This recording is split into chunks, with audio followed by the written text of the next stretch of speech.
Olá, meus amigos, boa noite a todos vocês. Sejam muito bem-vindos à nossa mentoria para delegado de polícia, para você que quer gabaritar ou pelo menos fazer muitos pontos em direito constitucional. Vocês estão bem? Mostra-me o rostinho. Não acredito que ninguém vai liberar a câmera, ninguém vai mostrar o rosto aqui para mim. Oi, Natália, tudo bem?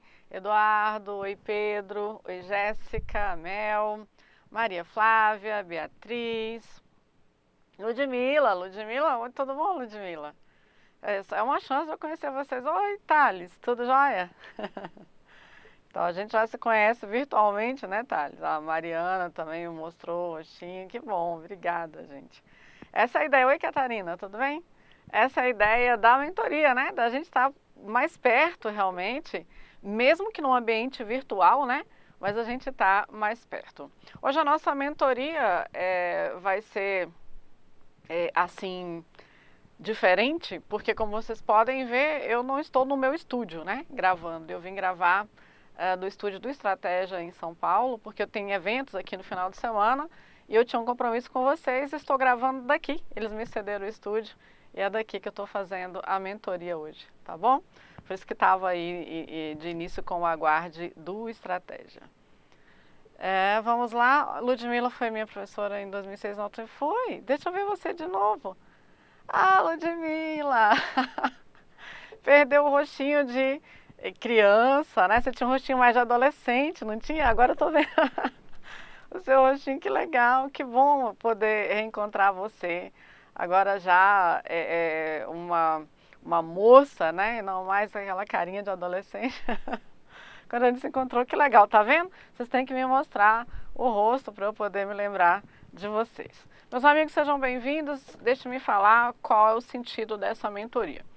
Há alguns dias eu fui procurada pela Brenda, está aqui acompanhando também, e aí ela me transmitiu uma mensagem de alguns colegas, uma vontade dela e de alguns colegas, de uma mentoria para direito constitucional, porque parece que alguns de vocês já se dispuseram a fazer provas para delegado de polícia e sentiram alguma dificuldade com direito constitucional. Aí eu falei, Brenda, eu vou pensar em alguma coisa e vou formatar algo para vocês. Então foi o que eu fiz. Formatei, passei para esse grupo e nós já temos inclusive 30 pessoas, né, na mentoria. E foi quando então, em conversa com a Brenda, eu resolvi divulgar para mais pessoas, né, porque foi um grupo que me procurou. Falei, não, então ok, eu vou divulgar para mais pessoas, porque inclusive atingindo uma quantidade um pouquinho maior de pessoas, a gente pode estender um pouco mais essa mentoria. Foi esse o combinado e por isso nós estamos aqui hoje, tá bom? Para vocês que já estão matriculados na mentoria, esse evento de hoje não conta para vocês em nada, tá? Do cronograma de vocês. Nós teremos outros eventos para a gente cumprir aquilo que eu havia combinado com vocês. Mas enfim, nível de constitucional insano, a Tainá falou, prova. PC Minas. Aquela prova da Polícia Civil de Minas Gerais foi uma prova difícil, Tainá, ao estilo FGV mesmo, assim. Não fugiu do padrão da banca. Aquele é o padrão da banca. O que foi estranho, pelo menos para mim, imagino que vocês devem ter achado também, foi o gabarito. Aí realmente foi uma coisa complicada, né? Porque assim, a FGV não costuma fazer aquilo. Raramente, quando tem alguma divergência de gabarito, quando se trata de FGV, normalmente é assim, é uma coisa que poderia ser aquele gabarito também da banca, sabe? Você fala assim, não é tão justo, poderia ser esse outro também, mas dá para ser. E você, ok, aceita. Mas não foi o caso da PC Minas, não. Aquela questão, por exemplo, de um juiz federal que analisou o dispositivo de lei e entendeu que a lei não tinha nenhuma inconstitucionalidade, e aí a pessoa queria recorrer daquela decisão, ele falar que cabia um recurso ordinário ao STF, é da gente desmaiar, né? Então ali é um absurdo, aquilo é um erro completo. Não sei se vocês chegaram a fazer recurso, eu recomendei que fizesse, imagino que alguns alunos fizeram. E a banca não justifica, né, por que não alterou o gabarito. Aquilo ali, mas você não pode desaprender. tá? Porque às vezes acontece isso nas provas, esses abusos, infelizmente. Agora, aquilo não existe, imagina, quantos de vocês são advogados que acompanham aqui do outro lado, né? Tirando até da questão de concurso, enfim, você é de um juiz federal que reconhece a constitucionalidade de uma lei, você interpõe um recurso ordinário ao Supremo Tribunal Federal de desmaiar, né? O recurso ordinário ali de um juiz federal caberia apenas na situação do crime político. Em situação nenhuma, eu vi a gente forçando gabarito, dizendo assim, não, mas no crime político poderia. Tá, mas cadê crime político na questão? Não tinha nada a ver de crime político, ele falou o assunto, era reconhecimento de constitucionalidade de uma lei federal. Teve uma outra questão absurda também, que foi de nacionalidade. Então, não fiquem tristes assim, porque aquilo ali é erro da banca. Eu, se fosse fazer aquela prova, eu iria, entre aspas, errar as duas questões. Por quê? Porque aquilo não existe. Aquilo está errado, tá? Então, infelizmente, isso faz parte dessa nossa trajetória de quem estuda para concurso. Às vezes tem alguns abusos assim, mas você tem que levantar a cabeça e prosseguir. E hoje a gente tem boa notícia, né? Vocês já estão sabendo?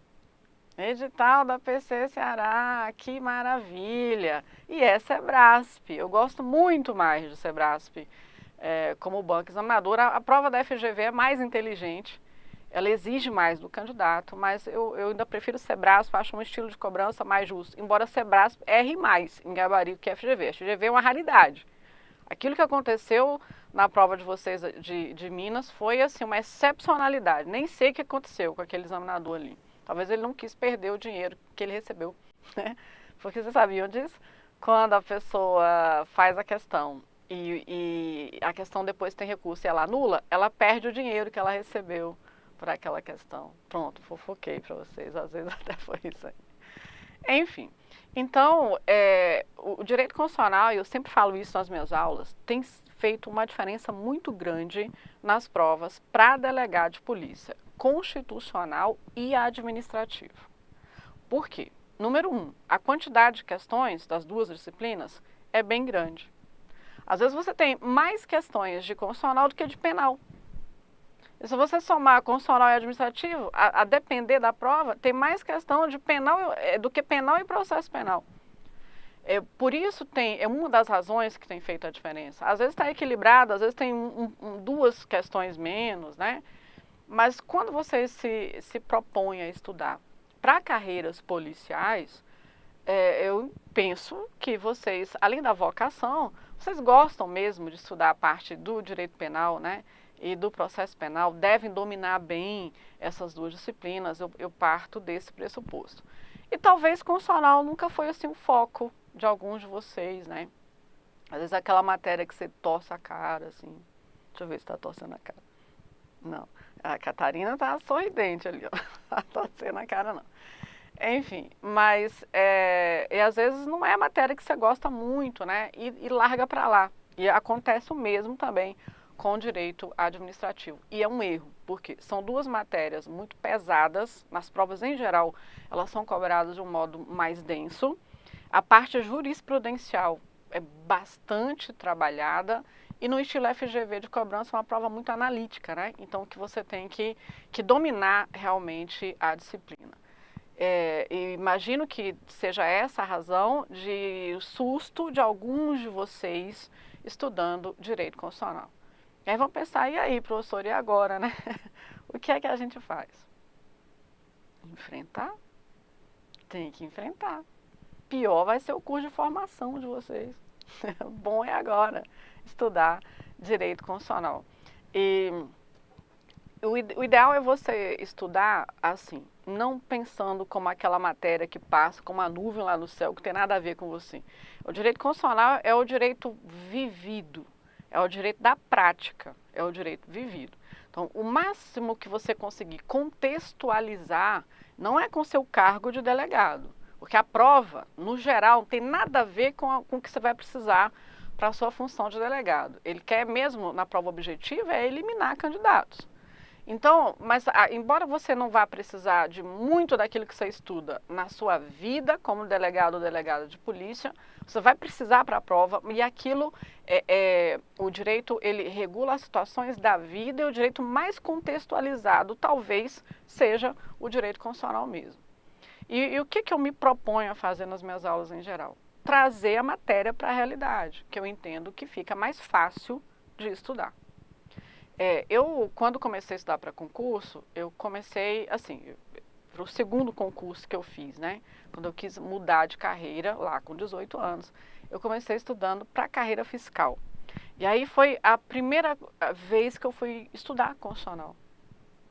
Sim, eu também tive dificuldade com constitucional, por conta da forma como a matéria era ensinada. Eu tive aula em Brasília, em presencial, com um professor muito renomado, ele é muito talentoso, mas naquele padrãozão jurídico, né? Eu, uma menina de 18 anos, e lá o professor naquele padrão jurídico, abrindo a Constituição, lendo o inciso do artigo 5º, explicando. Falei, meu Deus do céu, o que esse homem fala, que eu não entendo nada que esse homem fala. E eu era muito novinha, ansiosa, eu tinha muito medo de não dar certo, eu tinha medo de reprovar, enfim, essas coisas de quando a gente começa, né? E eu chorava nas aulas de constitucional e aulas de contabilidade. Eram as duas matérias da minha maior dificuldade, de chorar, de cair lágrima. E piora tudo quando você tem um irmão já concursado e que você está estudando junto com ele, que ele sabe muito mais, e ele acerta as questões e você erra tudo. Foi o que aconteceu comigo. E aí, por conta dessa dificuldade, é que eu passei a me dedicar a estudar direito constitucional. Então, eu estudava primeiro, naquela cabecinha de adolescente ali, estudava primeiro e ia depois para aula, estudava e ia para aula. E eu fiquei forçando aquilo, lendo, a gente não tinha PDF à época, né? Tinha que ler livro mesmo, um livro, outro livro, fazia resumo, fazia muita questão, até que eu comecei a entender e buscar a associação do assunto. Aí foi o estalo na minha vida, assim, quando eu parei de querer estudar mecanicamente e passei a estudar entendendo o assunto, fazendo link. Teve coisa, gente, para eu contar para vocês, que eu realmente só entendi trabalhando. Eu já tinha feito concurso, eu já já estava trabalhando e trabalhando é que eu falo, nossa, isso aqui é isso mesmo? Ah, agora que eu entendi. Então, por que eu estou dizendo isso para vocês? Porque algum percalço para quem estuda é comum de acontecer. E essa superação da minha parte foi por uma dificuldade que eu tive no início. Então, eu tive que me dedicar àquela matéria. Eu também gostava de estudar penal. Na faculdade também gostava de estudar penal. Tributário, acredito, também gostava. E depois o constitucional passou a ser assim, minha grande paixão mesmo. Então, hoje, quando eu preparo a aula, eu preparo a minha aula para que vocês entendam. Assim, eu preparo a aula para um pensamento analítico. E às vezes causa alguma ansiedade em alguns de vocês que querem um conhecimento mais rápido, né? Não, fala aí o que cai. Não é assim. Primeiro você tem que construir ali uma base para depois você chegar no nível de uma revisão e pegar uma dica, ó, banca tal coisa, banca tal coisa, presta atenção nesses tópicos, porque vocês sabem disso, né? Já fizeram algumas provas, não tem esse milagre estudando para concurso, tem mesmo dedicação, enfrentar e utilizar a melhor estratégia. E por isso nós montamos essa mentoria aqui voltada especificamente para delegado de polícia. Eu quero colocar aqui para você, aliás, já deu o spoiler, vocês já viram? Deu para ler? Estava pequenininho. Deu? Ah. Enfim, o que eu queria perguntar para vocês, assim, na impressão de vocês, o que vocês acham que mais cai numa prova para delegado de polícia dentro do direito constitucional? Qual assunto que vocês acham que é mais cobrado para delegado? Quem não viu? Alisson, não vou te contar. Você é de Brasília, Alisson? Se eu te der dicas, você vai saber na hora de que eu estou falando. Não vou te contar não, viu? Ele é um excelente professor. Eu que não estava na condição dele. Era eu que não estava. Ok.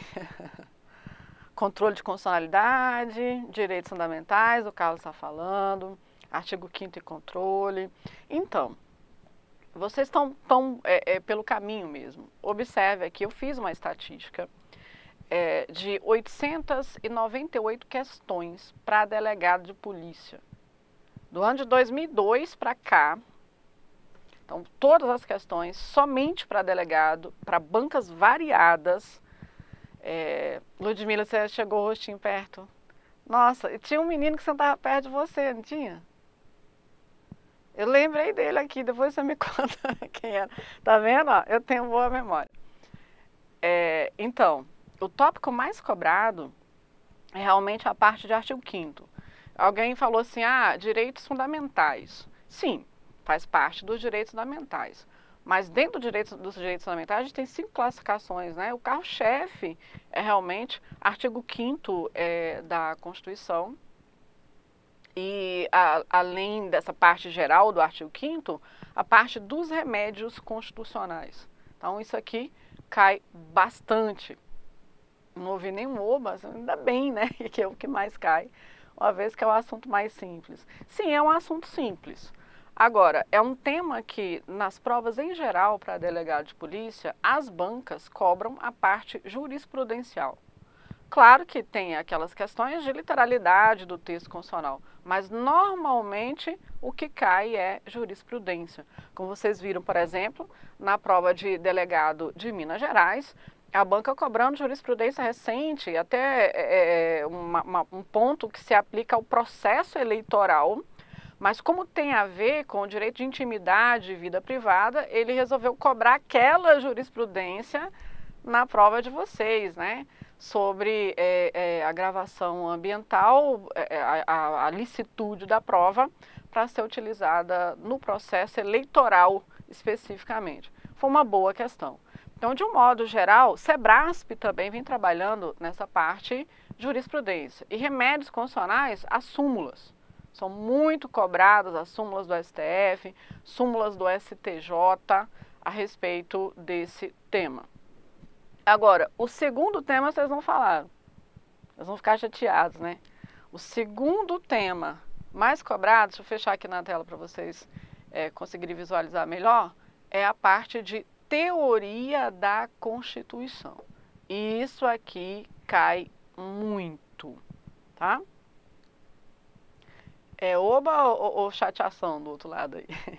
Pois é, e esse é um tema que vocês, no geral, não gostam de estudar. O que é um erro? Um erro. Observe, ó, vocês vão fazer agora essa prova do Ceará, Sebrasp. Alguém chegou a ver, ou não sei se vocês chegaram a fazer a prova, ou vocês pelo menos devem ter visto a prova para delegado da Polícia Federal, 2021. Dos itens lá de constitucional, 30% da prova de 2021 foi teoria da Constituição. E foi uma prova mais simples que a de 2018. Porque 2018, metade da prova de constitucional foi de teoria da Constituição. Eu fiquei surpresa, confesso, quando eu vi aquela prova, até fiz o gabarito dela. Nem eu esperava tantas questões de teoria da Constituição, como a banca do nada resolveu tirar ali da cartola. Então, quando é Sebrasp, professora, o que mais cai de teoria da Constituição? Quando é Sebrasp, é conceito e classificação de Constituição e eficácia das normas. Então, a ênfase é isso, conceito, classificação e eficácia das normas. Professora, e quando é FGV? Você segura na cadeira. Quando é FGV, o que mais cai é poder constituinte. Mas, em segundo lugar, logo imediatamente, em segundo lugar, é hermenêutica. Ah, meu Deus do céu, não é possível. É uma realidade. A prova da FGV é assim. Professor, e Sebrasp, cobra hermenêutica? Cobra, pouco. FGV cobra muito, dentro de teoria da Constituição. Então, esse é aquele assunto que você vai precisar mesmo de paciência para poder assistir videoaula, especialmente a parte de hermenêutica, especialmente para uma prova da FGV, em que você vai ter que desenvolver raciocínio. Às vezes há questões da FGV que eu vou fazer, e olha que eu já estou treinada, né? Estudo há muitos anos essa matéria, então estou treinada. E tem questão que eu fico lá minutos e minutos analisando qual teoria mais adequada ali que ele quer aplicar. Ele mistura muito a parte do direito constitucional com a parte de filosofia jurídica, o que dificulta um pouco mais, vocês sabem disso, né? Mas não é o estilo Sebrasp de cobrança. Então alguém aliviado, fala, ainda bem, eu vou fazer, professor, é o Ceará, né? É DF, enfim, é Sebrasp. Então a gente tem que conhecer, além de conhecer a matéria, é conhecer a banca também. E saber mais, assim, o que você vai priorizar.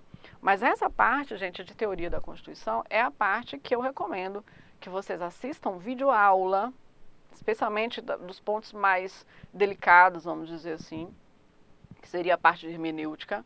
Assistam videoaula. Tenham paciência para, neste caso, fazer leitura de PDF e treinar. É fazer questão, é errar a questão, é repetir a questão, ver por que errou e até dar aquele start ali de compreensão, porque é um assunto extremamente explorado. Lógico que esses dados que eu estou trazendo para vocês são dados de 898 questões de diferentes bancas, questões recentes e questões antigas.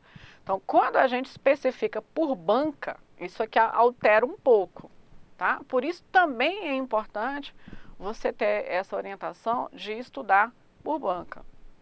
Aí, na sequência, a gente tem a parte de controle de constitucionalidade. É o terceiro tópico mais cobrado. Por exemplo, já encontrei aqui com o aluno aprovado em algumas fases para delegado aqui da PC São Paulo, agora indo para a prova oral, né? E alguns falando, não, que legal, caiu o controle de constitucionalidade, outros fazendo desmaio, né? Porque não só a parte de controle caiu na prova objetiva, acho que foram 2 questões de controle, e foi VUNESP. Como também na parte, na prova discursiva, a discursiva inteira foi controle de constitucionalidade. Então, não é um assunto que você pode negligenciar. Essa parte de controle de constitucionalidade exige também de vocês paciência e leitura. Sobre controle de constitucionalidade, eu recomendo que vocês comecem por videoaula. Tá? Comece pela videoaula para quê? Para dar aquele start, assim, tipo, abriu minha mente. Aí agora você pega o material escrito, você faz a leitura e o principal de tudo é fazer exercícios. Coisa interessante, voltando aqui para os dados, é que talvez se você fosse chutar, a não ser você que já vem fazendo muitas provas, né? Talvez se você fosse chutar, você iria dizer assim, uma prova para delegado mais razoável seria cobrar poder executivo.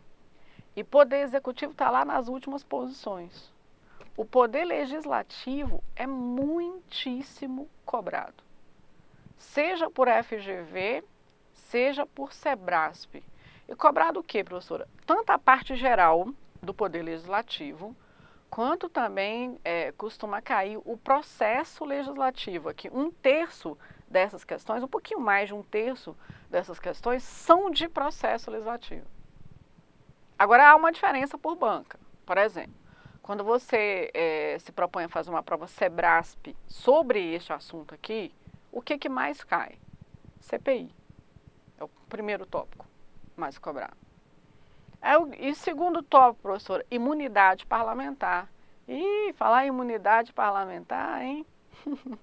Tem 2 dias que o Supremo Tribunal Federal mudou de entendimento a respeito do foro por prerrogativa de função, hein? O que vocês acharam disso? E é claro que vai cair na prova de vocês, quem sabe já nessa prova do Ceará. Então esse é um assunto bem atual, né? E que deve cair tanto no direito processual quanto na parte do direito constitucional, essas novidades, né? Então, tanto o Sebrasp quanto a FGV cobram a jurisprudência tipo de ontem, né? Coisa recente. Então, vocês têm que valorizar essa parte do estudo jurisprudencial. Então, eu estava falando Sebrasp, né? CPI e imunidade parlamentar. FGV. Engraçado, gente. Tem questões FGV sobre CPI, imunidade parlamentar? Tem. Mas não é o carro-chefe da FGV. Então, o que é carro-chefe da FGV na parte geral do Poder Legislativo? Comissões. O que, professor? Tá vendo como você precisa também conhecer a banca? Comissões então, CPI, não, comissão permanente. Artigo 50 da Constituição, não sei que paixão que a banca tem por aquele artigo 50, que cai muitíssimo. E aí ela mistura as atribuições de uma comissão permanente com uma CPI e faz lá as questões. São excelentes questões sobre isso aí. E em segundo lugar, Nelma, em segundo lugar, processo legislativo. Aí a banca gosta muito de cobrar emenda à Constituição. Então, quando não cobra em poder constituinte, cobra lá na parte das emendas. Trabalha muito a iniciativa privativa do presidente da República em relação aos projetos de lei, aquele artigo 61, também é bem repetido quando se trata de prova da FGV. Agora, as duas gostam de cobrar a parte do controle externo. Como assim? É essa parte, normalmente, que vocês pulam, que vocês não querem estudar de jeito nenhum, que é a parte dos tribunais de contas. Aquilo cai demais.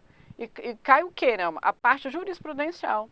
Se você pegar, por exemplo, ó, até mesmo na prova do ENAM, se você pegar as três provas que nós tivemos, o ENAM 1, a reaplicação e o ENAM 2, FGV, eles não têm nenhuma vinculação com cargo, nada, é porque a banca gosta de cobrar. O tema foi cobrar essa parte de fiscalização contábil, financeira, orçamentária, a parte jurisprudencial a respeito desse assunto. Então, o poder legislativo é um tema que você não pode fugir dele. Tá, e na sequência? Aí já é dentro do esperado, né? A parte de defesa do Estado e das instituições democráticas. O que aqui, professor, que cai? Raramente ele vai cobrar alguma coisa sobre Forças Armadas. Raramente. Quando cobra, foi como cobrou o Sebrasp recentemente, a parte jurisprudencial disso aí.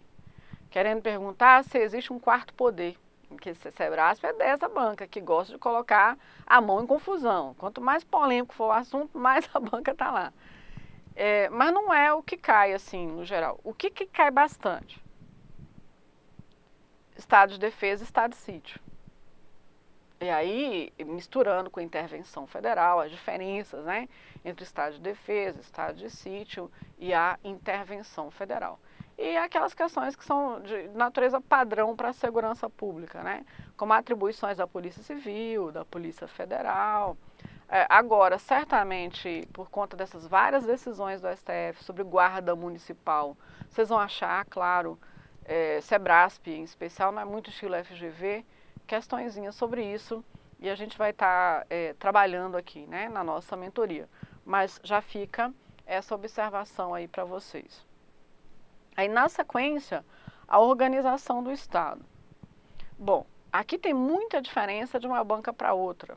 Quando você pega ali, por exemplo, ao estilo VUNESP, FCC, Fundeb, a OCP, sobre esse assunto aqui, é aquela questãozinha copia e cola da Constituição, bem padrãozinha, normalmente cai competência legislativa, e é isso.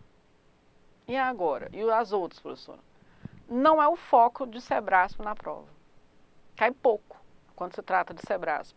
Quando é Sebrasp, ela vem cobrar a parte de intervenção. E nem tanto ali competências legislativas, competência privativa, concorrente, tem questões, mas para outras áreas, para delegado, não é o foco. Agora, a FGV, aí é outra história. A FGV ama isso aqui e ela gosta muitíssimo de cobrar jurisprudência. O Estado alfa legislou sobre tal, tal, tal, tal e tal assunto. Aí formula lá as alternativas. A lei é formalmente inconstitucional, a lei é materialmente inconstitucional, é formalmente e materialmente inconstitucional, trabalhando a parte da jurisprudência. Então, esse é um assunto essencialmente jurisprudencial quando se trata de FGV. Na sequência, antes mesmo de você encontrar questões sobre o poder judiciário, sobre o poder executivo, há uma prioridade para a parte de ordem social. Ah, meu Deus do céu, não é possível, que eu odeio essa parte, professor. Tem muitos detalhes, né? Mas o que normalmente de ordem social costuma cair? Saúde. E agora a gente, com essas várias decisões do STF, súmulas vinculantes, né? Sobre essa parte de saúde. Então é um tema bastante atual também para aparecer na sua prova. Meio ambiente e indígena.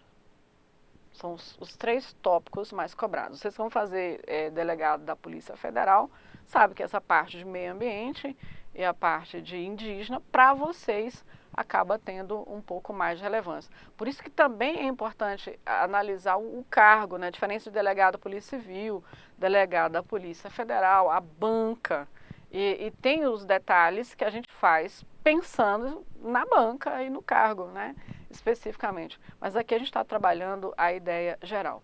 A administração pública, gente, tanto o FGV quanto o SEBRASP trabalha a jurisprudência pura, tá? Na prova de constitucional sobre a administração pública é jurisprudência.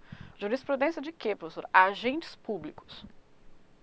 É esse o tópico, né? Agentes públicos. Muito raramente ali uma questão sobre aposentadoria, na verdade é mesmo agentes públicos, tá? E aí, poder executivo, normalmente são questões bem simples. Quem é que julga o presidente da República por crime comum, por crime de responsabilidade, como que se dá o processo de impeachment, tanto que cai bem pouco. Então, normalmente a responsabilidade do presidente da República ou questão sobre o artigo 84, as atribuições do presidente da República. Na parte das funções essenciais da justiça, costuma cair Ministério Público, especialmente aquela atribuição do Ministério Público de exercer o controle externo da atividade policial, né, que teria mais vinculação aí com você, mas também não é o foco. Poder Judiciário cai às vezes, e quando eu coloco outros temas, com 57 questões, dentro de outros temas, o que tem? Direitos sociais, nacionalidade, direitos políticos, partidos políticos, orçamento e o sistema tributário nacional, todos esses assuntos eu coloquei em outros temas, para não ter que especificar assim, 3 questões, 5 questões, né? E para você poder perceber o que é prioridade. Falar, então eu não vou estudar esses assuntos. Claro que tem que estudar. Por exemplo, o PC Minas caiu nacionalidade. A questão é errada, mas caiu nacionalidade. Mas não é o carro-chefe. Então, para vocês que já tem edital na praça, por exemplo, PC Ceará, a prova está marcada, né? Acho que é 25 de maio, né? Se eu não estou enganada aqui com a data. Isso mesmo, né? Então, 25 de maio. Então, vocês têm pouquíssimo tempo para estudar. Aí, como que eu vou estudar? Dá para poder ir listando o edital e pegar toda a Constituição e toda a teoria da Constituição, o livrão, para estudar? Não dá, não dá. Foi algo que eu até comentei com a Brenda em uma das nossas conversas, né? Sobre isso. Como que vai ser, né? Como que a gente vai estudar? Eu preciso de uma coisa mais densa. Não dá tempo. Agora vocês precisam ir realmente direto ao ponto. Depois desse edital, vocês vão encontrar vários outros, né? Você fala assim nós esperamos, professor. Sim, são vários outros, são pelo menos 5 editais para delegado de Polícia Federal e Polícia Civil em 2025. Então, A Luísa está falando a Polícia Civil da Bahia, né? Polícia Civil do Distrito Federal também, né? Polícia Federal. O Paraná já está aí muito ativo, né? Caminhando com o concurso e assim outros estados também. E agora? Então vocês têm que estudar mais estrategicamente para essa primeira fase de vocês. Como que a gente faz um negócio desse, professor? Não é tão complicado assim também não. É um pouco desgastante, né? Mas não é tão complicado assim. O que eu aconselho vocês? Eu aconselho o estudo por videoaula, mas não por exemplo, quem vai fazer PC Ceará. E vocês têm 2 meses, né? 2 meses e um pouquinho para até a data da prova. Ah, vamos assistir tudo quanto é vídeo. Eu recomendo que não. Não para esse concurso. A professora aqui na sua mentoria tem milhares de vídeos de Sebrasp e milhares de vídeos de FGV. O que eu estudo agora, professora? Você está focado neste concurso? Você estuda agora Sebrasp.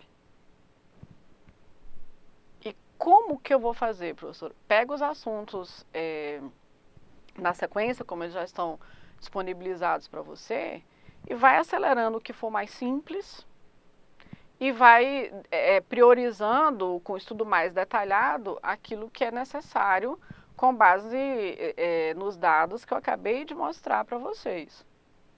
Mas eu recomendo fortemente que a depender de como for a sua condição constitucional, que você não fuja dos vídeos para alguns assuntos, especialmente processo legislativo, controle de constitucionalidade, teoria da Constituição e até mesmo artigo 5º, porque quando gravei os vídeos de artigo 5º, nesse caso já gravei tanto da FGV quanto de Sebrasp, fui muito ali direcionada para a banca e os incisos mais cobrados é a jurisprudência mais recente, né, daqueles tópicos ali.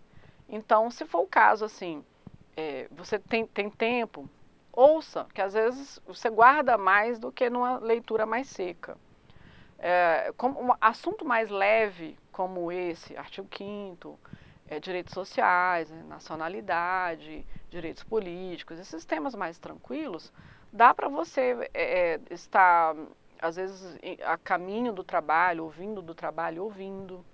Dá para você estar na academia ouvindo, desde que não tenha música lá, né? Enfim, mas dá para você ir fazendo uma revisão daquilo, se você estiver nessa fase de revisão. Se estiver na fase de começar, tem que começar do começo. Tem que enfrentar realmente tudo. Professora, poderia ter feito um curso menor? Não. Não dá não, gente. O máximo que deu para enxugar tá enxuto lá. Agora, menos do que o que foi feito, não dá.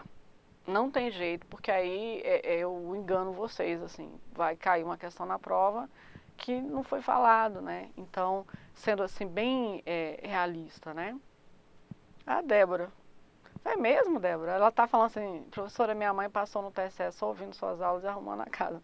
Que bom, tadinha, né? E ela deve ter escutado constitucional e eleitoral também, né? Enfim, fico feliz demais, Débora. Diga à sua mãe que fiquei muito feliz, que parabéns pelo esforço dela. Não é fácil, né? Mas olha, que maravilha, passou no concurso. Bom demais. Manda aí as minhas felicitações, por favor, tá bom? Mas o fato, amigos, que eu recomendo para vocês que têm uma certa dificuldade, até vocês desenvolverem esse pensamento jurídico dentro do direito constitucional, que estude por videoaula mesmo, tá? Imagina até que uma das razões pelas quais vocês, alguns de vocês, né, vieram até mim foi exatamente por conta de vídeo, né? E eu recomendo que seja assim, é algo que eu faria se estivesse estudando para esse concurso agora. Eu não iria assistir tudo, porque depende do que você tem mais facilidade ou maior dificuldade.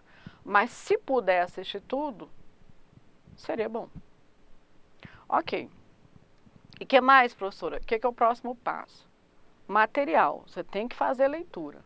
Mas agora, gente, assistindo ou não videoaula, o que eu recomendo a você? Tem que pegar material resumido. Não dá para pegar material grande agora. Por quê? Você não consegue nem ler até a data da prova. Tem que ir direto ao ponto mesmo. E eu começo com o quê? Aquilo que é texto constitucional, então aquilo que não é teoria, que é texto constitucional, você não tem como escapar. Tem que fazer mesmo a leitura dos artigos da Constituição, observando os destaques que foram feitos lá, conforme o tipo de cobrança da banca, alguns comentários e especialmente a parte jurisprudencial. A jurisprudência para vocês, independente de ser Sebrasp ou de CFGV, que é carro-chefe para boa parte dos tópicos do direito constitucional. Não para judiciário, não para funções, até que funções essenciais sim. Não é judiciário, poder executivo, ordem econômica, não. Mas direitos fundamentais, isso é muito relevante. Organização do Estado, são matérias que você estuda com a jurisprudência mesmo. Jurisprudência recente e nem tão recente assim.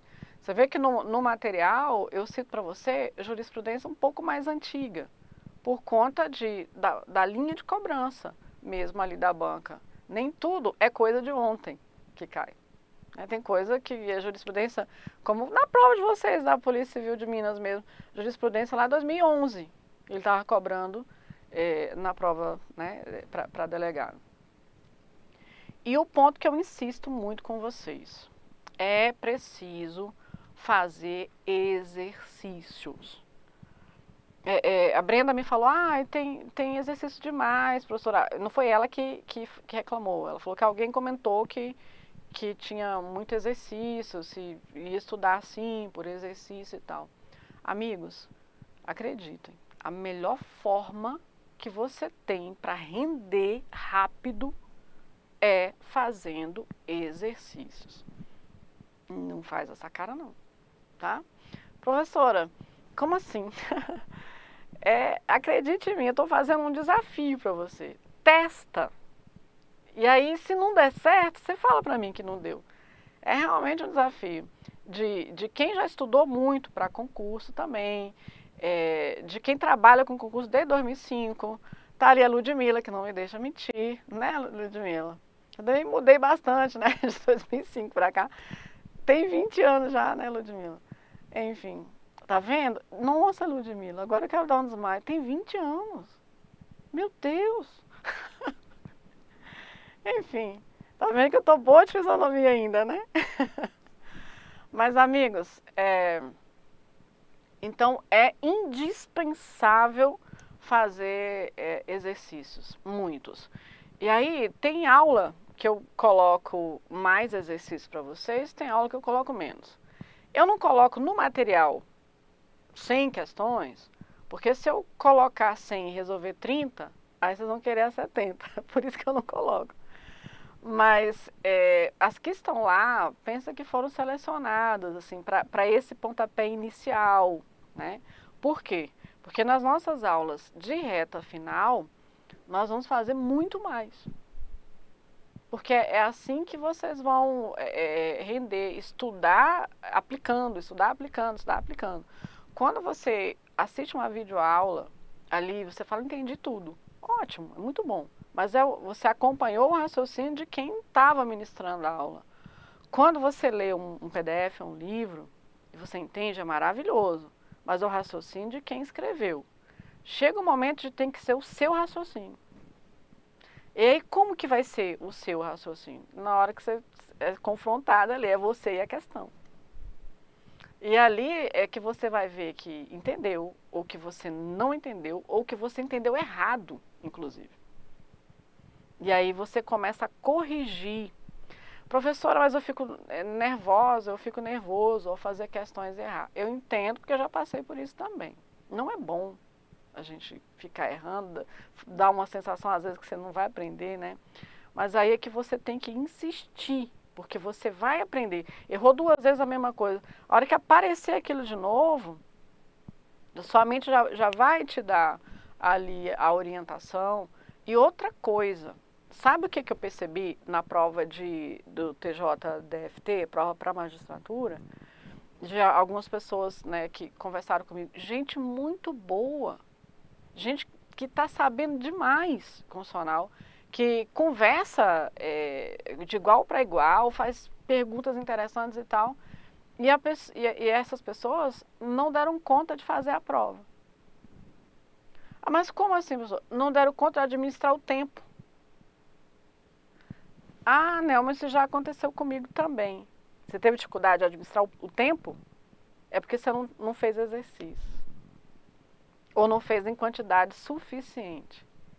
Porque você não está treinado. De repente você sabe a matéria, mas aí você está lendo a questão e você demora aqui pensando sobre a questão, sobre aquela resposta. É porque não está treinado. Então, é como você fazer exercício físico mesmo. E você vai pegando resistência e agilidade pela repetição. Então, eu insisto com vocês nisso. Não somente as questões já disponibilizadas para vocês, ou as que faremos em aulas de reta final, mas você podendo, todo o tempo que você tiver, intercale leitura e questão. Leitura, vídeo, questão, leitura, questão. E prioriza isso. Ah, já estudei toda aquela parte. E agora, como é que eu vou me manter atualizado, professora? Ou será que eu não vou esquecer? É fazendo revisão por meio das questões. E não tem problema de você repetir questão. Desde que você faça muitas. Entendeu? Balança a cabeça que sim ou que não. Me dá um ódio, né? Você falar isso, professora. Enfim, mas é a realidade. É isso aí. E feito esse básico é para te dar o start. Feito esse básico, sai o edital, você direcionar o seu estudo por banca. Porque aí sim, tem diferença sim, bastante diferença, a depender das bancas, do estilo de cobrança. Muita diferença. Uma prova, a OCP, jamais poderá ser comparada a uma prova FGV. Não dá para comparar, é muito diferente. Uma prova Sebrasp de certo e errado, gente, essa do Ceará é de certo e errado ou é múltipla escolha? Não deu tempo de eu ver. Me responda aí, por favor, pelo chat. Então, uma prova é de múltipla escolha, Rafaela? Pois não gosto tanto. Eu gosto de Sebrasp certo e errado. Professor, é mais difícil, eu sei. Mas é que a prova múltipla escolha, Sebrasp, eu acho injusta. Por quê? Porque é diferente de uma prova FGV, que ela coloca o enunciado e as alternativas são todas pertinentes ao enunciado. Quando é Sebrasp, não. Cada alternativa é um assunto totalmente isolado. E aí, na verdade, você tem em uma questão 5 itens para você julgar. E a depender do assunto, ele cobra 5 jurisprudências diferentes. Assim, tudo na mesma questão. Então aí já não gosto tanto. Mas se a gente enfrenta, né? Só que é um estilo diferente também de cobrança. Até isso a gente precisa considerar. Ok. Fez 90% na prova, eu já perdi ali quem foi que falou essa mensagem. Já subiu o chat ali. 90% é bastante. Professora, e dá para gabaritar a constitucional? Dá. Não em toda a prova. Igual foi aquela prova, por exemplo, do Rio de Janeiro, não sei se alguém fez. Foi organizada por Sebrasp e banca própria, né, que elaborou as questões. Foi uma prova, até teve problema na primeira prova, eles tiveram que reaplicar, e foram 2 provas dificílimas ali. Mas o ponto é que, ao estilo Sebrasp de cobrança, uma prova muito jurisprudencial e você precisa estar muito treinado. Porque aquelas questõezinhas curtas e aparentemente singelas, questõezinhas simples, são problemáticas na hora da prova. Porque às vezes você acha que tem certeza que e na verdade foi uma casca de banana ali colocada pela banca, né? Então a gente precisa treinar bastante. Eu que trouxe um exemplo para vocês aqui, ó, para vocês perceberem a diferença de cobrança de uma banca e outra. Vamos lá. Sob a ótica da Constituição política, um Estado pode ter uma Constituição material sem que tenha uma Constituição escrita que descreva a sua organização de poder. Então, é um item curtinho, né, que você lê e assim, em tese, responde rapidamente, mas é um item que exige do candidato a capacidade de raciocínio e o domínio dessa parte de teoria da Constituição. Vocês se arriscam num gabarito ou vão dizer, deixe-me em paz, professora? Hoje não é aula para isso. Só da próxima vez eu sequer vou abrir minha câmera para você, né? Mas enfim, sob a ótica da Constituição política, um Estado pode ter uma Constituição material sem que tenha uma Constituição escrita que descreva a sua organização de poder.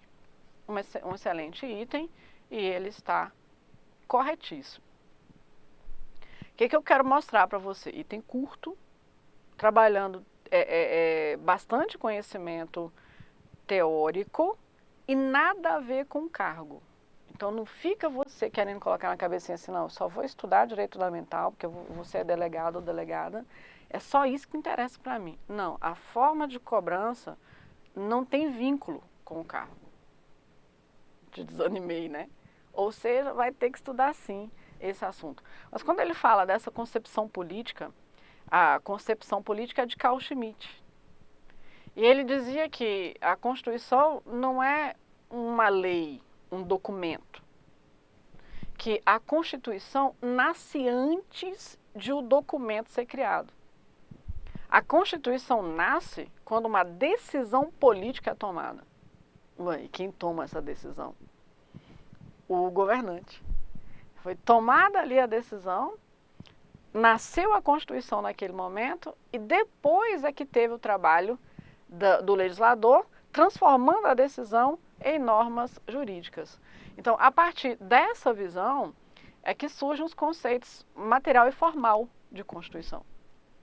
Então, a Constituição material, de matéria, de assunto, de conteúdo, é aquela que é identificada apenas pelos assuntos essenciais, indispensáveis para a existência do Estado. Já a formal não, a formal é norma jurídica, contida em um documento escrito, num documento solene, a ideia de lei em termos amplos da expressão.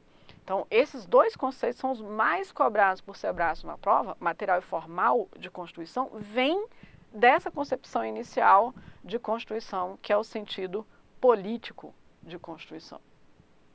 Então, uma Constituição material, ela não é identificada por forma, é por matéria. Então, ela não precisa estar num documento escrito, por essa perspectiva aqui. Onde eu encontro as normas constitucionais? Eu as encontro em leis esparsas, em costumes, jurisprudência, as tradições constitucionais também. Por outro lado, se ele tivesse falado da Constituição formal, aí não. Aí a Constituição formal não é identificada por conteúdo, ela é identificada por forma. Que forma? Um documento escrito, solene, destinado à organização do Estado. Ok? Tranquilinhos, né? Ah, professora, dá para a gente acertar assim? É para acertar e sorridente ainda. Porque passando por essa questão, por essa parte de teoria da Constituição, isso é um item que seria de médio para frente na sua prova ali. Não seria um item fácil, mas também não chega a ser uma questão avançada. Mas é o estilo da banca, é como vocês vão esperar essa prova do Ceará, a prova do DF. Muito provavelmente, a gente não tem essa definição hoje ainda, né? Mas muito provavelmente Polícia Federal vai ser Sebrae também, uma boa parte aí dos concursos, né? Vem nesse nível. Agora, o que foi a surpresa na prova? A surpresa é que a pessoa acha que não vai cair isso. E não estuda. E aí, enfim. Trouxe um outro exemplo. A Constituição Federal Brasileira pode ser considerada uma Constituição garantia, pois regulamenta de forma analítica os assuntos mais relevantes à formação, à destinação e ao funcionamento do Estado. Certo? Errado, sei lá, professor. Tá erradíssimo. Uai, não é assim não? Né não. A Constituição brasileira é classificada como Constituição dirigente e não como Constituição garantia. Tá vendo lá aquela aula de conceito de Constituição, que às vezes a gente não quer estudar, é SEBRASP, precisa estudar sim. Muito provavelmente, pelo menos um item de uma questão da prova de vocês aí do Ceará, vai vir sobre isso. E aí tem os tópicos mais cobrados, né? SEBRASP gosta de cobrar Constituição material e formal, em primeiro lugar. Em segundo lugar, a parte de Constituição rígida, flexível e semi-rígida. E em terceiro lugar, é a banca que mais cobra, a Constituição garantia e a Constituição dirigente. A dirigente, como o próprio nome traz, é aquela que se propõe a dirigir o Estado, conduzir o Estado, organizar o Estado, traçar os rumos do Estado sobre variados assuntos, e ela não se restringe a falar só do essencial, só do básico, só do indispensável para a existência do Estado. Por isso que ela é dirigente, ela costuma ter normas programáticas no texto, ela costuma ter, portanto, normas de aplicabilidade futura e trata de variados assuntos. Essa é a nossa Constituição. A Constituição Garantia, ela nasce num contexto de um Estado liberal. É tipo a Constituição estadunidense aqui. Por que ela é chamada garantia? Ela é garantia do quê? A finalidade da criação da Constituição é garantir a existência do Estado a partir da criação de um documento solene e documento, a ideia de lei, que tem hierarquia em relação a quaisquer outras leis ou atos. Então, nessa Constituição Garantia, o que eu quero colocar lá? Só os assuntos essenciais para a existência do Estado. Então, ela é material. A grande preocupação aqui é de limitar o Estado e trazer para o indivíduo liberdade. Ela é uma Constituição liberal, então ela só tem o mínimo, fundada em teorias liberais. Já a Constituição dirigente, ela nasce num outro contexto histórico, já no contexto de o Estado social. E a nossa Constituição, embora tenha no texto, porque ela é uma Constituição eclética, concepções liberais e de uma social-democracia no mesmo texto, ela é classificada como dirigente porque ela se propõe a dirigir, conduzir o Estado sobre variados assuntos. Bom, agora, trabalhando em teoria da Constituição, vamos comparar com a FGV. O que a gente espera ali de uma prova da FGV? Fala, não mostra essa prova para mim, professor. Deixa eu pegar essa mais recente, né? A emenda constitucional número X disciplinou determinada temática em norma de eficácia limitada. Essa norma, conforme o entendimento predominante, seria dissonante de uma norma de eficácia plena e aplicabilidade imediata de natureza infraconstitucional que for editada em momento anterior. Com isso, instaurou-se uma grande celeuma em relação à possibilidade ou não de, na atualidade, ser aplicada a norma infraconstitucional. Neste caso, é correto afirmar que, então, para vocês que já fazem parte aí da mentoria, talvez alguns de vocês já tenham assistido a aula sobre a aplicabilidade, né, das normas constitucionais. Já levanta o dedo. Olha só, tá lá para vocês disponíveis, vocês já podem dar uma olhadinha. Mas a banca ela vem trabalhando mais a parte teórica e não a parte dos exemplos, como o SEBRASP faz, né?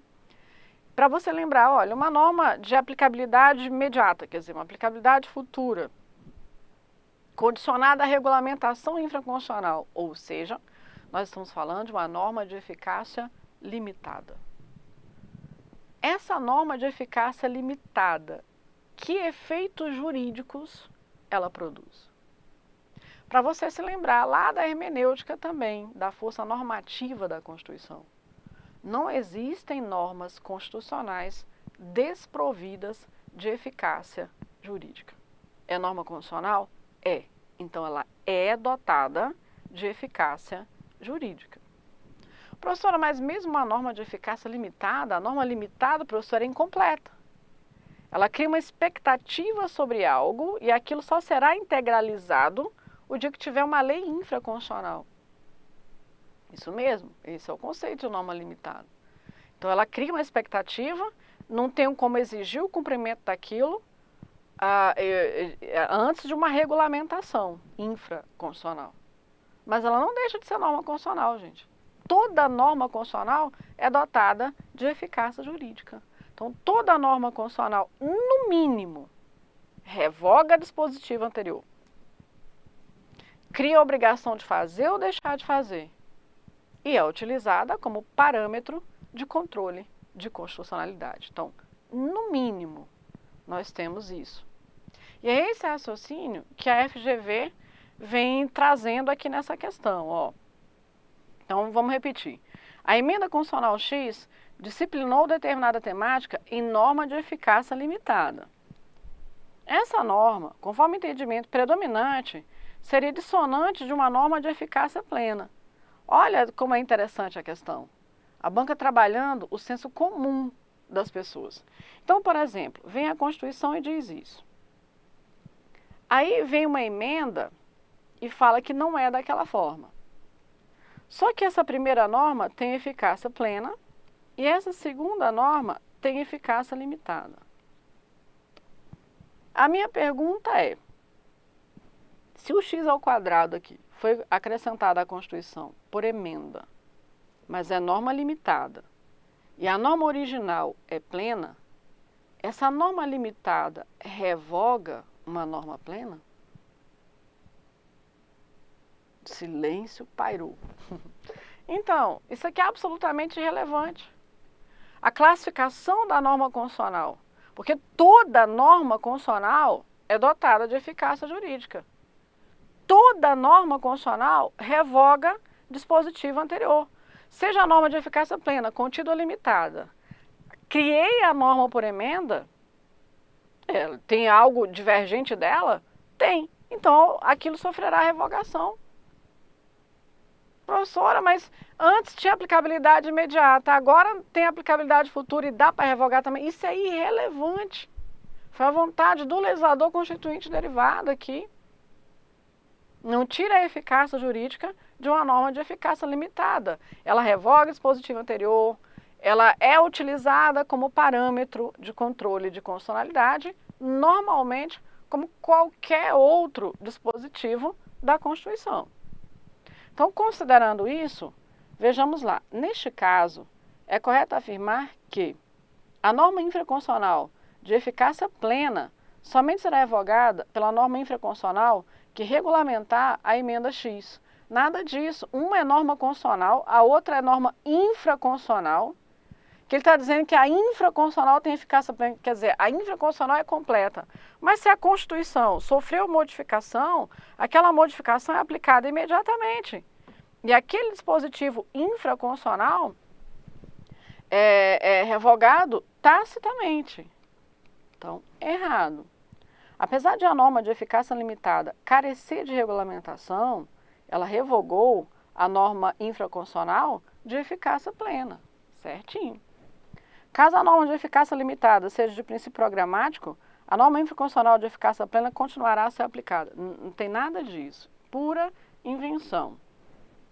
A norma de eficácia limitada, apesar de carente de regulamentação, deve influir na interpretação da norma infraconstitucional de eficácia plena, mas não acarreta a revogação. Falso, pelas razões que a gente já comentou. Somente as normas constitucionais de eficácia plena produzem efeitos, não as normas de eficácia limitada, então não vou nem continuar lendo, de modo que o gabarito aqui é uma boa questão. Está vendo que essa prova, esse estilo de cobrança FGV, em minha opinião, é imensamente mais avançado do que esse estilo de cobrança Sebrasp. Aqui, por mais que seja teoria, que é mais simples. A FGV ela exige um pouco mais de pensamento analítico, de pensamento jurídico, um pouco mais de firmeza de conhecimento. Ok? Então tem muita diferença entre uma banca e outra. E só para a gente poder trazer mais exemplo, ó, sobre o controle de constitucionalidade, aquele outro tópico bastante cobrado nas provas de vocês, né? Olha a Sebrasp. Embora a finalidade da ação declaratória de constitucionalidade seja a obtenção de julgamento para afirmar a validade constitucional de uma norma, seu resultado pode ser a declaração de inconstitucionalidade desta, situação em que é juridicamente possível haver modulação de efeitos do julgamento. Uai, gente, pode isso? A finalidade de uma ação declaratória de constitucionalidade é a validade da norma. Ok. Seu resultado pode ser a declaração de inconstitucionalidade? Sim, isso aqui é o que mais Sebrasp cobra. Aqui ele está cobrando na ADC. Mas vocês vão achar vários itens que ele cobra em relação à ação direta de inconstitucionalidade também. A ADI e a ADC, as duas ações, elas têm a natureza dúplice, natureza ambivalente, que a gente fala, natureza dúplice. De modo que a improcedência da ação vai produzir efeitos. Então, quando eu proponho uma ação declaratória de constitucionalidade, o que eu pretendo? Acabar com uma controvérsia jurídica a respeito de uma determinada lei e que o Supremo declare aquela lei federal constitucional e acabe com a controvérsia. Esse é o meu propósito. Ok. Se a ação for julgada procedente, será declarada a constitucionalidade da lei. Mas o STF pode julgar improcedente também. E a improcedência vai produzir efeitos. A improcedência vai gerar o tiro que saiu pela culatra. Eu ingressei com a ação para que a lei fosse declarada constitucional. Daí ela foi julgada improcedente. O que o tribunal fez? O inverso do que eu queria. Foi lá e declarou, foi a inconstitucionalidade. Ah, tá. É a natureza dúplice, o tiro que sai pela culatra. Ou, por exemplo, numa ação direta de inconstitucionalidade, o que eu quero? Que uma lei, um ato normativo federal ou estadual, seja declarado inconstitucional. Julgada procedente, declarada inconstitucionalidade. Mas se a ADI for julgada improcedente, o que o tribunal vai fazer? Declarar a constitucionalidade. Ah, tá. Então, as duas ações, mesmo que julgadas improcedentes, produzirão efeitos. O efeito contrário do que aquele desejado por quem ingressou com a ação. Que nome que se dá isso? Natureza dúplice da ação. Você vê que na parte de controle de constitucionalidade, Sebrasp costuma pesar a mão um pouquinho mais, tá? Comparando com outros temas trabalhados pela própria banca. Esse aqui é o que ela trabalha com um pouquinho mais de rigor. Agora, gente, tendo a ação sido julgada procedente ou improcedente, é possível fazer modulação de efeito da decisão? Perfeitamente. Quando o tribunal percebe que naquele caso a declaração de constitucionalidade ou de inconstitucionalidade, trazendo o efeito ex tunc, que é a regra, vai criar mais prejuízo do que benefício para o Estado ou para a sociedade. Então, em nome da segurança jurídica, por decisão de 2/3 de seus membros, poderá o tribunal modular o efeito da decisão, modificar a regra, tanto do efeito temporal quanto do alcance da decisão. Então, ele está colocando aqui corretamente.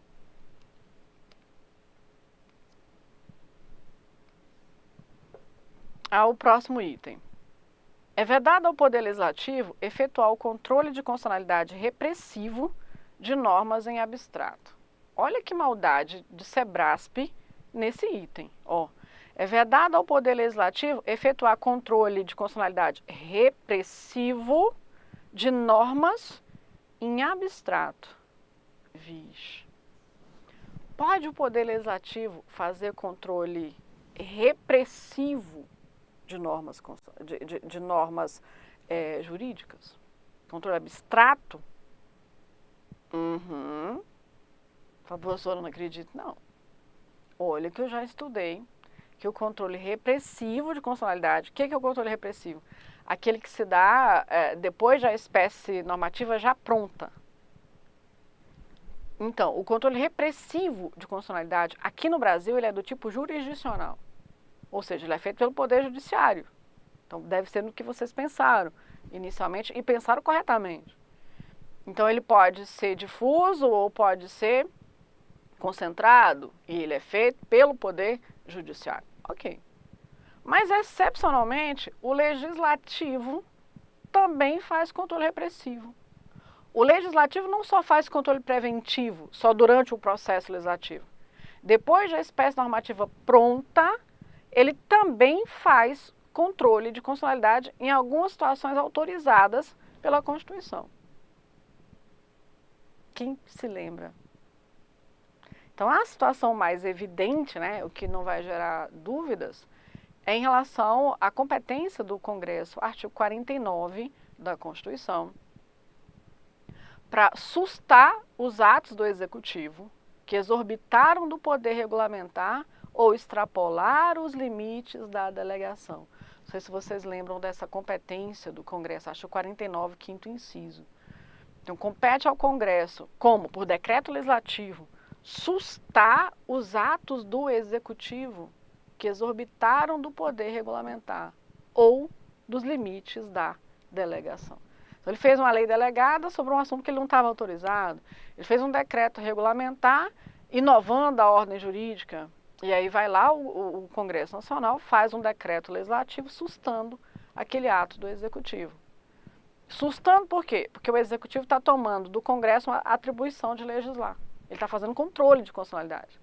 Mas a espécie normativa já estava pronta? Já. Então, é um controle repressivo. Mas em abstrato, professor, não é referente a uma lei delegada ou referente a um decreto regulamentado do presidente da República? Então, ele é um controle repressivo abstrato. Agora, nunca perca de vista o fato de que, embora o Legislativo possa fazer e faça controle de constitucionalidade, quando ele faz o controle, ele não pode declarar inconstitucionalidade. Porque a declaração de inconstitucionalidade é o judiciário que faz. A declaração de inconstitucionalidade provoca o efeito ex tunc. Porque a declaração de inconstitucionalidade gera efeito de nulidade. Então, por isso que o efeito é retroativo. E quando o legislativo faz o controle, o efeito da decisão não é retroativo, porque ele não pode gerar nulidade. O efeito da decisão é ex nunc, o Sebrae já perguntou isso também na prova. Então, o decreto legislativo que susta o ato do executivo, susta dali para frente. Porque ele não consegue gerar nulidade, porque isso é só o judiciário que faz. Aí você vê, uma boa questão, pequenininha, né? 2 linhas ali, mas é uma questão bem interessante. O que vocês acharam? Não, a gente não gosta não, professor. Pois eu vou torcer para cair uns 3 itens na sua prova. Tá? Meu Deus do céu, professor. Para você acertar, a gente vai estudar isso ainda. Essa parte de controle a gente vai se dedicar, tá? Estudando para as provas de vocês. Muito bem. E no último exemplo aqui, pegando a FGV. Ó. João ajuizou a ação de cobrança em face de Antônio, tendo obtido sentença favorável à sua pretensão. Após o exaurimento do prazo para a interposição de recurso de apelação, João adotou as medidas necessárias à fruição do seu direito.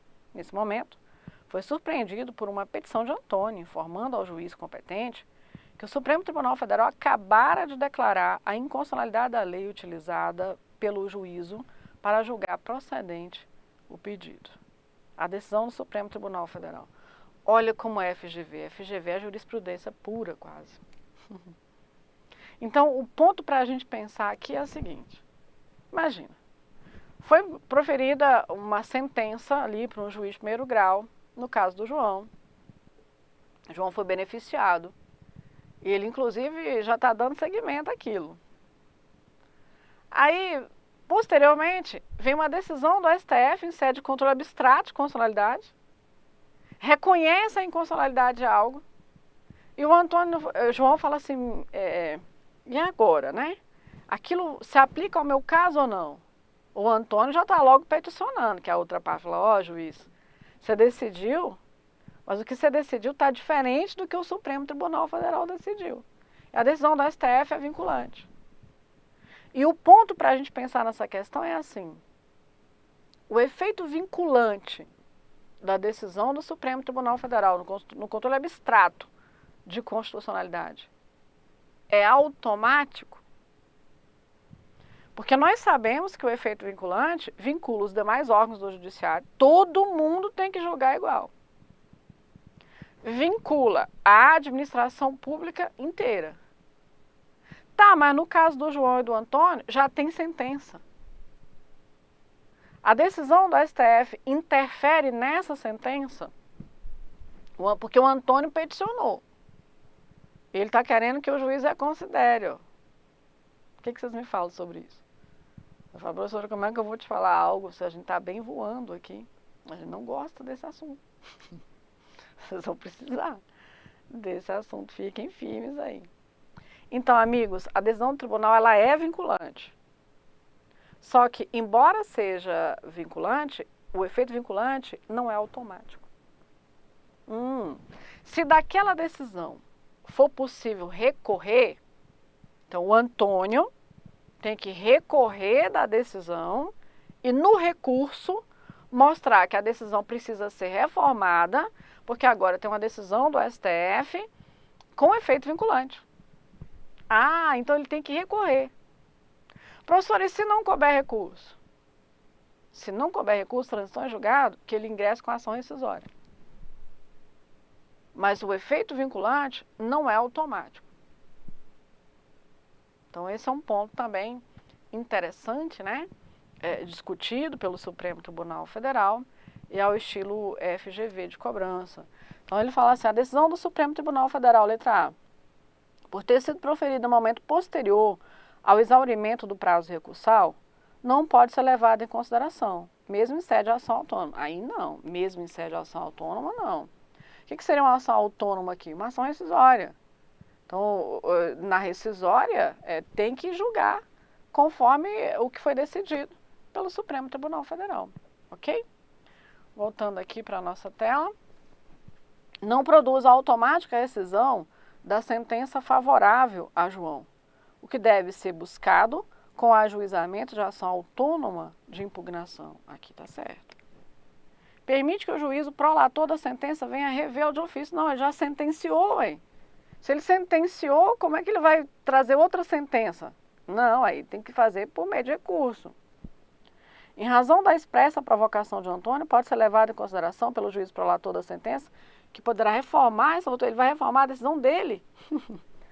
Acarreta a desconstituição automática da sentença. Não é assim, não exagere em relação ao efeito vinculante. É preciso que a pessoa, cabendo recurso, que ela recorra. Não cabendo recurso, que ingresse com a ação rescisória. Então, hoje não é dia de nós estudarmos esses assuntos, né? Eu estou só mostrando para você exemplo do estilo de cobrança das duas bancas, as duas principais bancas que para 2025 e 2026 vão fazer as provas de vocês para delegado de polícia, para você perceber que precisa avançar realmente no estudo da disciplina e enfrentar realmente. Mas se você enfrentar, assim como você aprendeu outras matérias, vai dar tudo certo para você aprender também constitucional, tá bom? Então é isso, sobre a nossa mentoria agora, como vai funcionar a mentoria, né? Era algo que vocês queriam alguns esclarecimentos e eu tô aqui para isso. Então agora eu vou repassar com vocês, tá? A nossa mentoria inclui uma sugestão de plano de estudo da disciplina e eu tinha combinado com vocês para fazer um trabalho aqui pelo Google Meet, né? Para poder sugerir esse estudo da disciplina. Foi o que eu fiz hoje e eu recomendo naquela sequência que sugeri a você, que separe para o estudo de direito constitucional na semana, se possível for, que você separe 2 horas, pelo menos, para você estudar direito constitucional. Professora, mas eu tenho que estudar todo o restante. Eu sei, mas o constitucional vai pedir isso de vocês, tá? Especialmente vocês que vão fazer PC Ceará, eu recomendo muito que você faça na semana 2 horas de estudo. Não consigo as 2 horas, professor. Menos do que uma não tem jeito. Sobre você assistir videoaula acelerando o vídeo, vocês fazem isso? Fica igual um papagaio falando lá, né? É de cada um, né? Como que vocês conseguem reter a informação. Tem gente que fala que a mente está muito acostumada e que é tranquilo. Mas eu também falo um pouco devagar, né? Tudo bem. Mas quando for um assunto mais delicado, tipo processo legislativo ou controle de constitucionalidade, procura dar uma pausa maior, tá? Para você conseguir fazer anotações e você conseguir ter melhor retenção. Esses assuntos não recomendo ficar fazendo outras coisas e escutando. Esses temas mais difíceis, tenta sentar e ouvir, e anotar dúvidas, inclusive, para a gente tirar nas nossas mentorias, ok?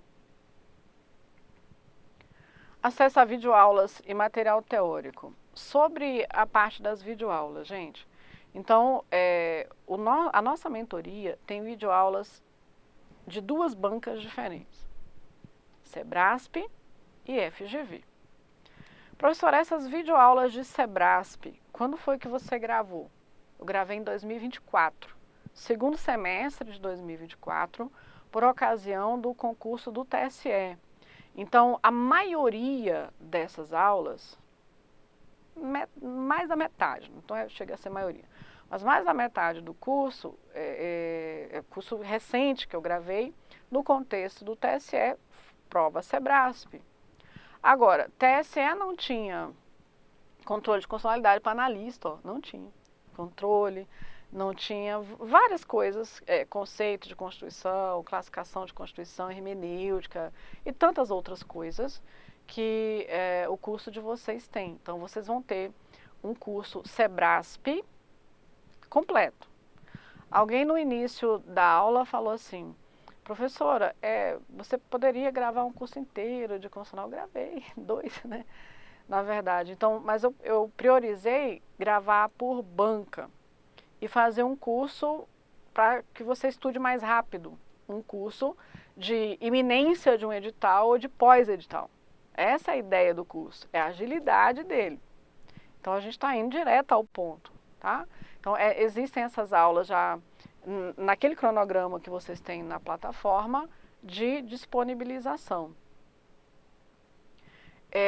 E FGV, né? Então, o curso FGV, eu estou gravando o curso ainda. Ele é um curso 2025. Então, já tem lá, acho que 5 aulas gravadas e outros que estou gravando semanalmente. Então, é um curso bem recente. Agora, a não ser que você esteja focado já para o concurso X, que você já sabe que é a banca FGV, deixa para estudar os vídeos da FGV depois. Como vocês estão fazendo delegado, imagino que a maior parte de vocês tem escolhido fazer delegado. Então, não só quero se for do Ceará, não, só quero se for da Polícia Federal. Claro que deve ter alguém assim, mas no geral, quando você se propõe a estudar para a carreira, você faz mais de uma prova, né? Em mais de um lugar, mais de uma prova. Então, eu recomendo que comece pelos cursos Sebrasp mesmo, tá? E deixa para estudar o curso FGV quando já tiver vencido o Sebrasp ou tiver já na iminência de um edital FGV. A não ser que seja a sua escolha mesmo, FGV, você já vai direto para lá, mas essa é a minha recomendação, tá bom? Cursos de reta final. Então, hoje eu fui surpreendida com o edital de delegado do Ceará, ou seja, nós já temos que começar o nosso curso de reta final para delegado do Ceará. Aí fala, mas eu não vou fazer esse delegado do Ceará, professor. Mas você vai fazer outro delegado em que a banca é Sebrasp? Vem para a aula. Mas qual que é a diferença, né, de eu assistir o seu curso inteiro e de eu fazer um curso de reta final? O curso inteiro você tem que assistir, estudar e tal. Mas é para te dar a base da matéria, início, meio e fim. O curso de reta final, a gente está focado ali na banca, no cargo e nas novidades. E conhecendo a banca, tem muitos anos, né, dando aula, né, Ludmila? Enfim, então a gente conhece bastante e a gente vai trabalhar os temas mais recorrentes e eu também vou fazer algumas apostas com vocês. Ó, aqui não tem questão sobre isso, mas deve cair. Ó, jurisprudências mais relevantes para o concurso de vocês são essas aqui. Pega esse material, estuda por esse material. Então, é um curso direcionado para esse edital específico. O edital da PC Ceará ainda não tive tempo de olhar, vi superficialmente, não tive tempo de fazer a análise, mas já agora para a semana eu vou deixar o recadinho para vocês lá na plataforma, já de um cronograma de aulas de reta final, tá? Para a gente estudar para PC Ceará, ok? Aí, como que a gente combinou essa parte dos cursos de reta final? Nós combinamos assim, de trabalharmos pelo menos 2 bancas, que é Sebrasp e FGV, que é o que a gente imagina que vai acontecer para esses editais, pelo menos de 2024, acho que todos, né, se não quase todos. Então, pelo menos 2 bancas a gente vai trabalhar. E pelo menos esses cursos 2 de reta final, porque a gente está falando pelo menos porque não sei quando que os editais serão lançados, quantos esse ano, né? Mas pelo menos 2, chegando até 4 cursos de reta final para concursos diferentes para vocês também estudarem direcionados, né? Conforme aquele edital específico. A nossa mentoria conta também com um simulado mensal, né? Durante todo o prazo da mentoria, um simulado. E daí a gente vai alternar, tá? Um simulado Sebrasp, outro simulado FGV. Então, vamos alternar dessa forma. Um encontro mensal aqui pelo Google Meet. É diferente desse encontro que eu estou aqui falando bastante, né? Porque é o nosso primeiro contato, nosso primeiro oi. Mas nos próximos encontros a gente vai de modo mais pausado. Ou eu quero trazer de vocês mais as dúvidas, aquilo que você foi estudando, você foi anotando. Então a ideia da mentoria qual é? A primeira coisa é você tirar as dúvidas. Poder perguntar e a gente sanar ali a dúvida na hora, ok? A segunda coisa é a revisão da matéria. Os tópicos mais relevantes é a revisão. A terceira coisa é a atualização jurisprudencial e a atualização do texto constitucional, caso tenha alguma. Então, já na nossa próxima mentoria, eu já vou trazer um apanhado da parte jurisprudencial relevante para a prova de vocês do primeiro trimestre já de 2025. Então a gente vai fazendo isso, essa atualização jurisprudencial. Já tem bastante coisa, né, para falar na nossa mentoria próxima. E eu sempre trago questões também nas mentorias, porque a partir das questões dá um dinamismo maior, a gente vai revisando a matéria, até dar a chance de vocês perguntarem, até dúvidas que tiveram nas questões. E quando tiver a prova, eu vou dar uma olhadinha na prova e no gabarito da banca, para saber se existe a possibilidade de algum recurso. Havendo, eu trago para você a sugestão de recurso. Então, conforme aquilo que vocês pediram, né, mais ou menos o que vocês pediram, o que eu entendi, então eu montei essa mentoria para funcionar dessa forma, para ter realmente eficácia. O que eu quero mesmo é que vocês mudem a impressão de direito constitucional.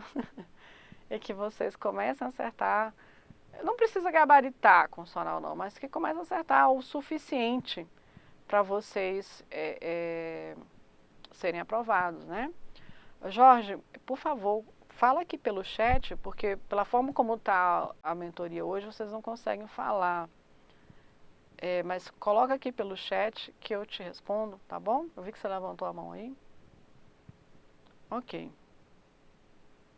A Marina diz, professora, meu foco é PC São Paulo. Por qual estudo de banca a senhora indica seguir? É VUNESP, né? Então, eu indico por Sebrasp. FGV não. Por mais que a VUNESP já melhorou muito, vocês viram as 2 últimas provas para delegado, né? Como que as 2 provas foram diferentes? Do estilão VUNESP, acabou aquela VUNESP de copia e cola da Constituição, né, Marina? Você chegou a ver ou não? Então, a VUNESP está também cobrando questões contextualizadas, cobrando bastante jurisprudência também, mas não chega ao estilo FGV. A FGV ainda está muito à frente, tá? Acho que não é o caso. Então, você é daqui de São Paulo, Marina? Então, eu encontrei vários colegas seus já aqui delegados de São Paulo, assim, quase delegado, né? Porque tá faltando a prova oral ainda para fazer, mas aprovados. Muito bacana. Jorge, cadê? Você queria perguntar, né?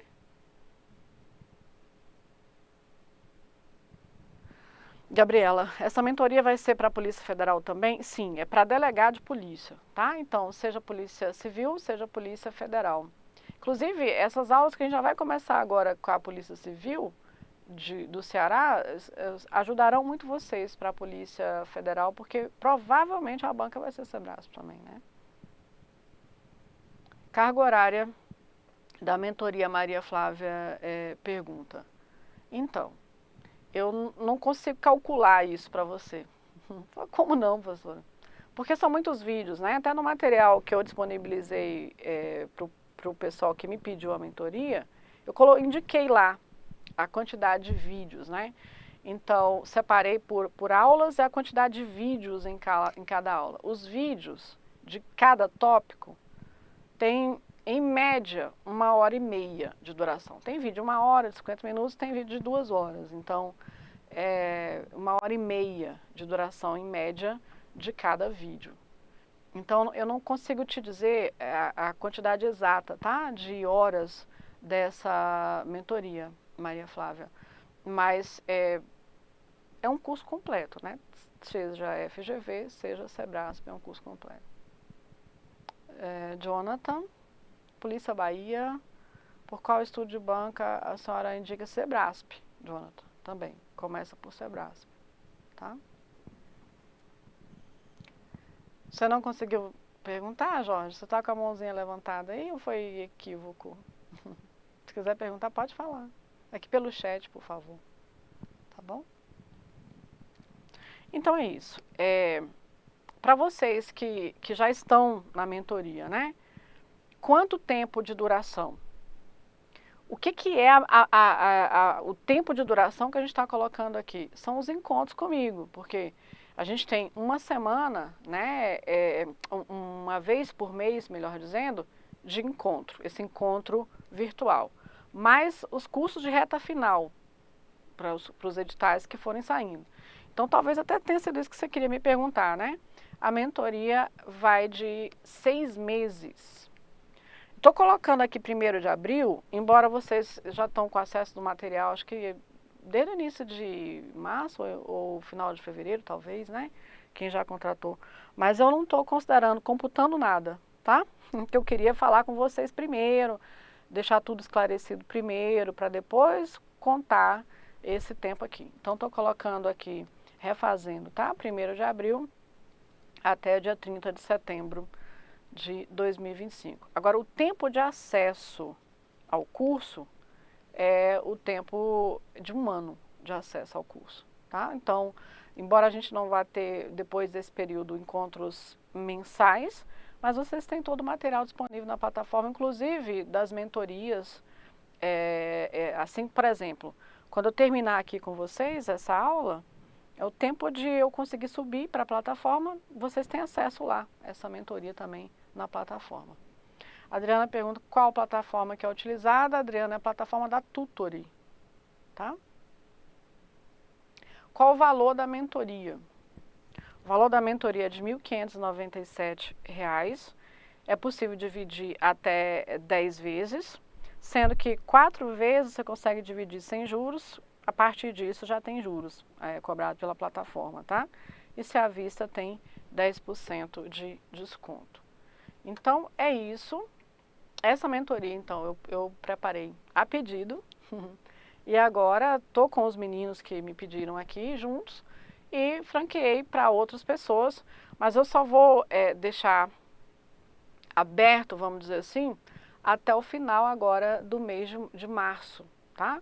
Por quê? Porque como eu estou começando a computar de abril, para entrar depois não tem como, porque eu não consigo cumprir com 1, 2, 5 pessoas o prazo. Então vou fechar a turma. tá certo?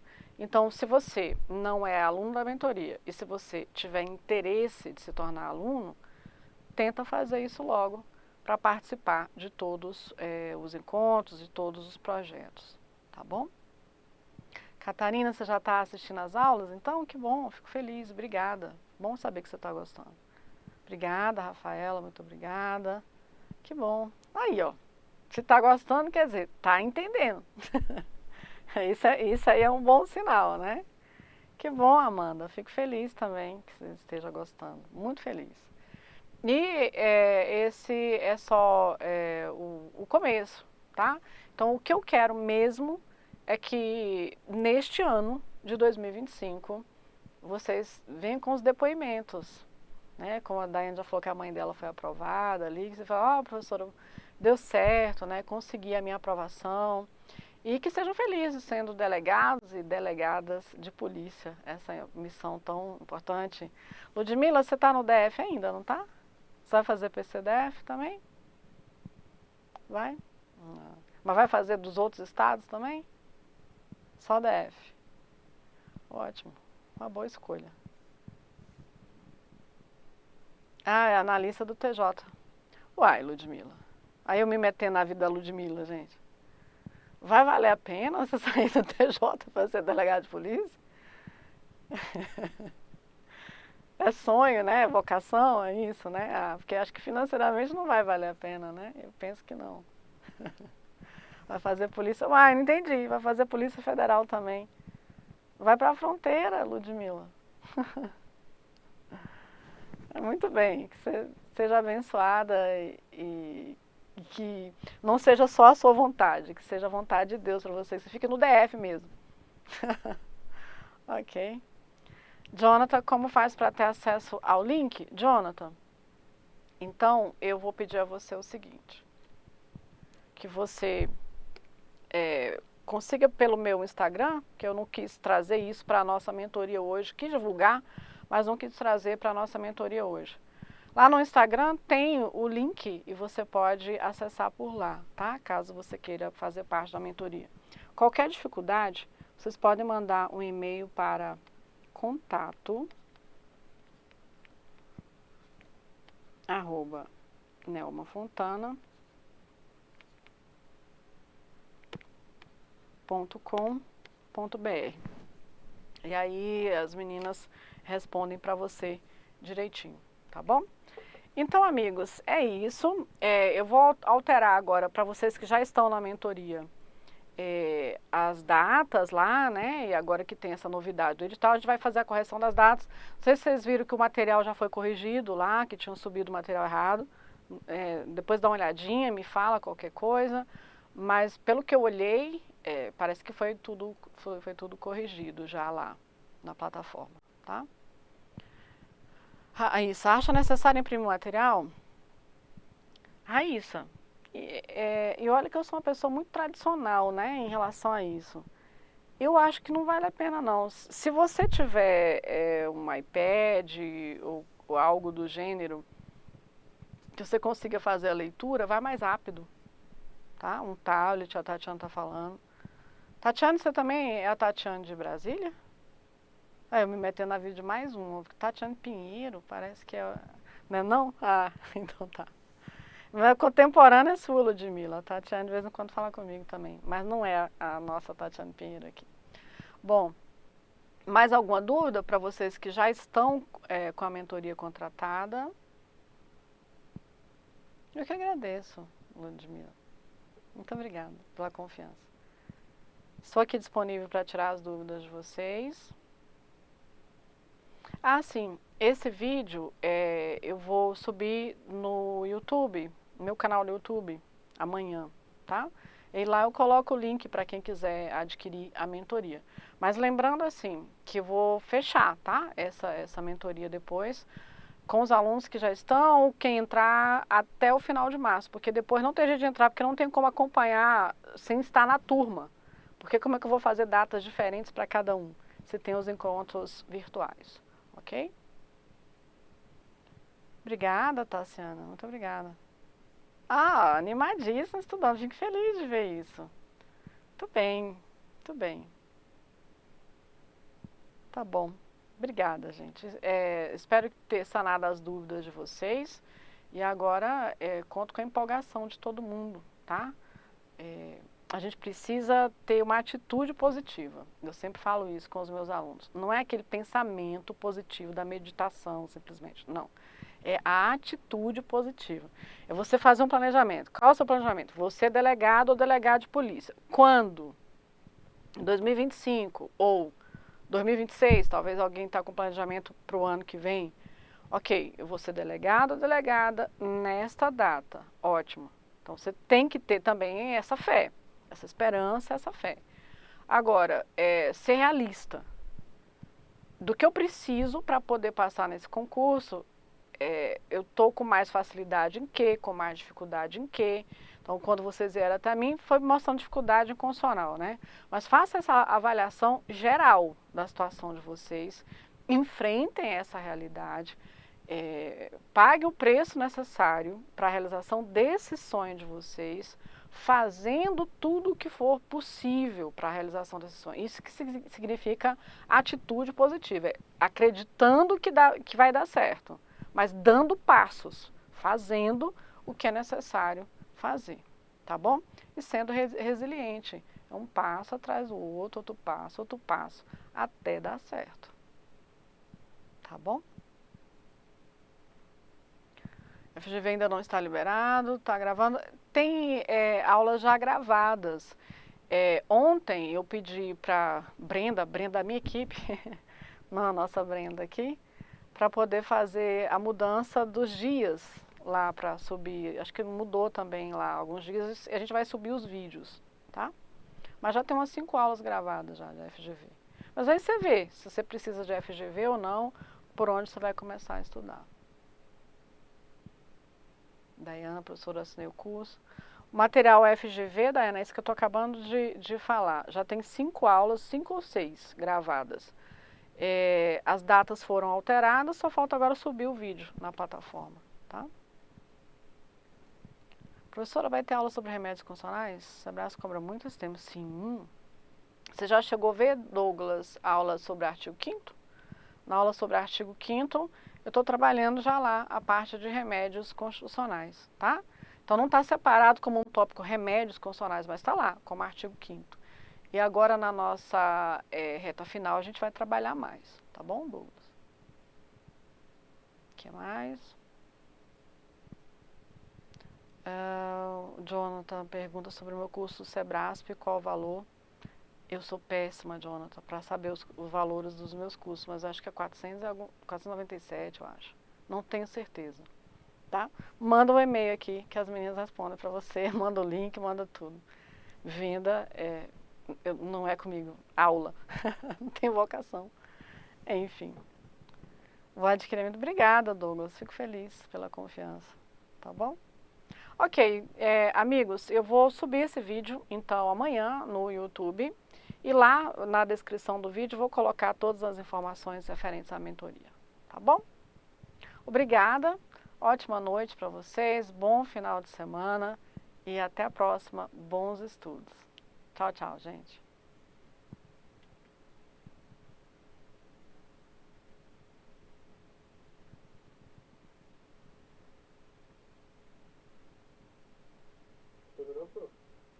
Sim.